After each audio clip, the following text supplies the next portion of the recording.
History is often not just a collection of dates. It is a story of the struggle for survival.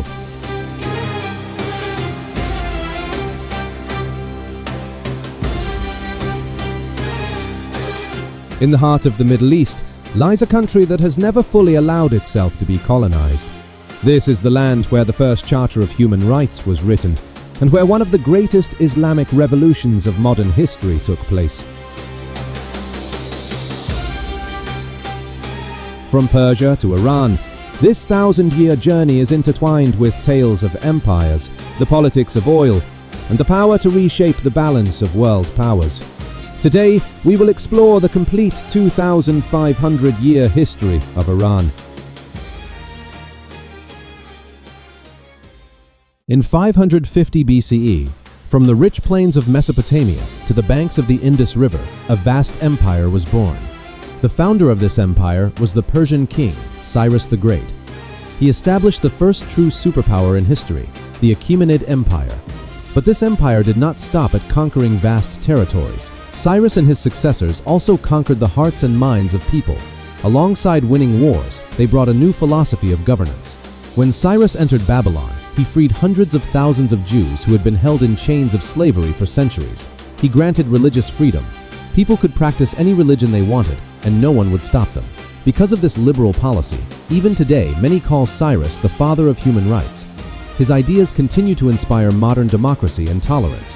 However, this vast and magnificent empire eventually faced its greatest challenge. That challenge came from a young Greek warrior, Alexander the Great. Under his campaign, the Persian power crumbled. The magnificent royal palace of Persepolis was burned to ashes. But even though the fire destroyed the physical structures, Persian culture, knowledge, and heritage were not completely wiped out. Hundreds of years later, during the Sassanid era, Persia rose again. This time, it became one of the world's leading centers of knowledge, science, philosophy, and culture.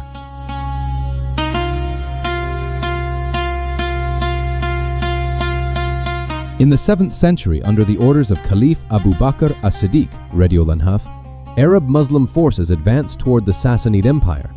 The campaign was led by one of Islam's greatest military commanders, Khalid ibn al-Walid, radiyallahu anhu, whom the Prophet Muhammad sallallahu alayhi salam himself honored with the title Saifullah, or Sword of Allah. Under Khalid ibn al-Walid's brilliant leadership, the Muslim army achieved victory after victory against the Sassanids in various battles in Mesopotamia. Because of his exceptional strategy and bravery, a large part of Iraq quickly came under Muslim control. After the victory, the Arab Muslims treated the Persian people with great generosity and justice. They did not force anyone to convert to Islam, they did not loot property, and they did not attempt to destroy the local culture. Instead, seeing their beautiful character, justice, equality, and humane behavior, the majority of Persians were deeply impressed and voluntarily accepted Islam. Later, during the reign of Caliph Umar ibn al-Khattab, radiyallahu anhu, this conquest expanded further. Under his far-sighted leadership, the remaining parts of Persia were also incorporated into the Muslim Empire. This victory was not only military, it marked the beginning of a new era. Even as conquerors, the Arabs behaved with remarkable fairness toward the Persians. They did not force religious conversion, nor did they plunder or destroy local culture. Rather, it was their exemplary conduct, sense of justice, and principle of equality that won the hearts of the Persian people.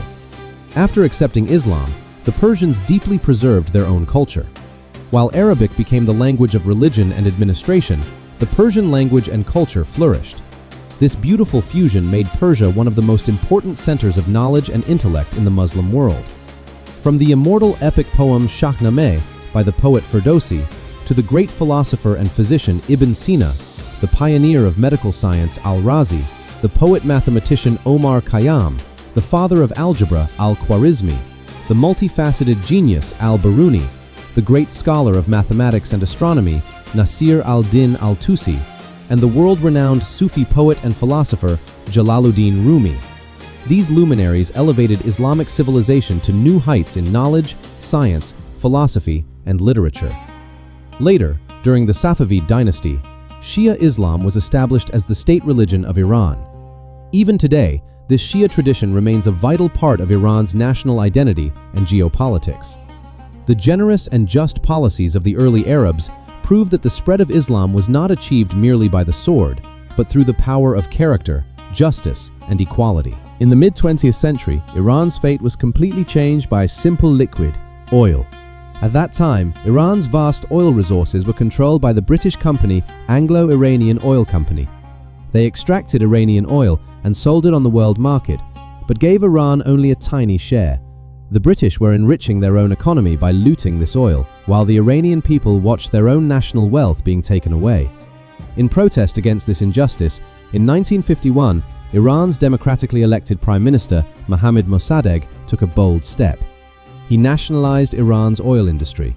That is, ownership of oil was no longer left in the hands of foreign companies.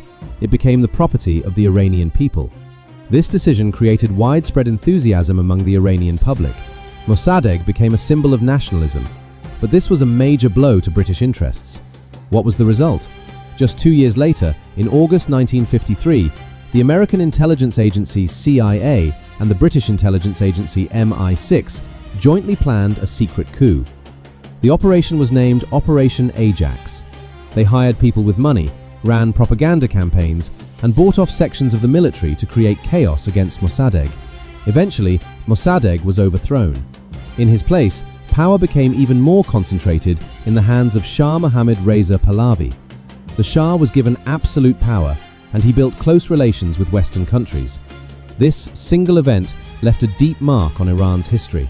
In the minds of the Iranian people, a deep seed of distrust was planted toward Western powers, especially America and Britain.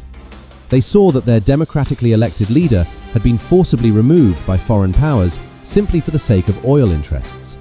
That distrust has not fully disappeared even today. This event later became one of the major causes of the 1979 Islamic Revolution. The Shah's modernization program gradually came into direct conflict with the religious values of the common people. The Shah wanted to modernize the country in a Western style. Big industries, Western clothing for women, parties, alcohol, and secular lifestyle. But the majority of ordinary people lived in extreme economic hardship, unemployment, and poverty. The gap between these two realities kept widening. As a result, in 1979, one of the most historic events in Iran's history took place. The Islamic Revolution began. Millions of people took to the streets. A massive movement grew against the Shah's rule. Eventually, the Shah was forced to flee the country. The leader of the revolution, Ayatollah Ruhollah Khomeini, came to power. Overnight, Iran transformed from a monarchy into an Islamic republic. The new constitution gave supreme power to religious leadership. Immediately after the revolution, two major crises emerged. First, in November 1979, Iranian students seized the American embassy and held 52 American diplomats hostage for 444 days. This incident further soured Iran's relations with the Western world. Second, in 1980, the Iran-Iraq War began. This horrific war lasted nearly 8 years and claimed hundreds of thousands of lives. Although the war caused enormous damage to Iran, it also taught the country self-reliance. Under the pressure of war, Iran had to completely overhaul its own weapons production, military strategy, and defense systems. This experience later became the foundation of Iran's military strength and self-sufficiency. Today's Iran is constantly in international headlines. The world's most important waterway, the Strait of Hormuz. Every day, nearly 1/5 of the world's oil supply passes through this narrow strait, and this strategic key is now in Iran's hands. If Iran creates any obstruction here, it would deliver a massive shock to the global economy. For the past 2 decades, Iran's nuclear program has been at the center of world politics. Western countries view this program as a threat and have imposed one harsh economic sanction after another on Iran. These sanctions have severely affected Iran's economy and have shifted the global oil market, currency, and trade dynamics. Moreover, Iran has extended its influence across various countries in the Middle East. Its political, military, and religious influence is clearly visible in Iraq, Syria, Lebanon, and Yemen. This influence has made Middle Eastern geopolitics even more complex and unstable. Therefore, today's Iran is not just an ordinary country, it is the center of a powerful regional axis. Every step it takes influences world oil prices, regional stability, and the strategies of major global powers. Iran is an unsolved equation. Standing between a 1,000-year-old imperial glory and the fervor of the modern Islamic revolution, today's Iran carries both the deep roots of Achaemenid, Sassanid, and Safavid heritage and the ideals of the 1979 revolution. Despite sanctions, economic pressure, and political isolation, the harshest pressures in the world, Iran has managed to preserve its existence. This indomitable struggle is a wonder to the world. How the future world will make peace with Iran or get entangled in conflict with it will determine the stability of the entire Middle East. The fate of one country is not just its own. It influences the future of the entire region.